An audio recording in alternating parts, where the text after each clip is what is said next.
नमस्कार, तुम्हा सर्वांचं पुन्हा एकदा स्वागत आहे माझ्या चॅनलमध्ये. आणि आज आपण पाहणार आहोत की उरलेल्या पोळ्यांचं काय करायचं. कारण खूपदा असा प्रश्न असतो की रात्रीच्या पोळ्या सकाळी उरतात, कधी सकाळच्या पोळ्या असतात त्या संध्याकाळी नाही खायची इच्छा होत भाजी बनवली तरीही. पण मग कधी कधी काय होतं की ताज्या पोळ्या असल्या तरी आपल्याला जेवायची इच्छा नाही होत. मग अशा वेळेस काय करायचं, ज्या पोळ्या असतात त्या मिक्सरमधून अशा छान बारीक काढून घ्यायचे आहे, मिक्सरमधून फिरवून घ्यायचे आहे.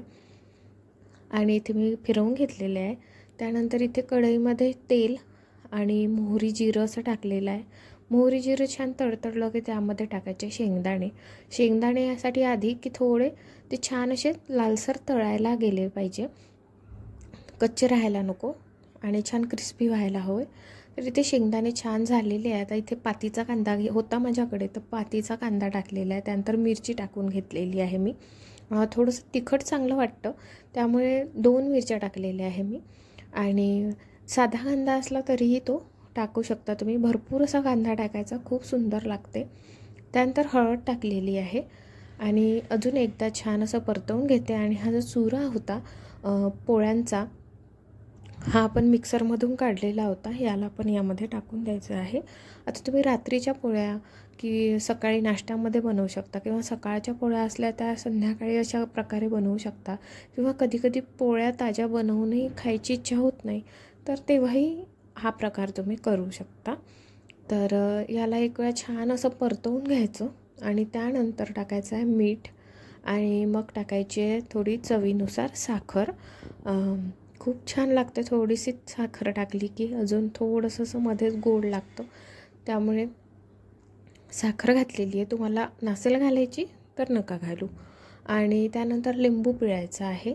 आता इथे जर तुम्हाला लिंबू पिळायचं नसेल तर तुम्ही दही पण घालू शकता, आणि लिंबू जर घालायचं असेल तर लिंबू पण घालू शकता, किंवा ताक पण घालू शकता. तर इथे मी लिंबू होतं माझ्याकडे, लिंबू टाकलेलं आहे. आणि इथे थोडंसं मी पाण्याने असं शिंपडलेलं आहे यावर पाणी, जेणेकरून जी पोळी असते ती थोडी सॉफ्ट व्हायला हवी.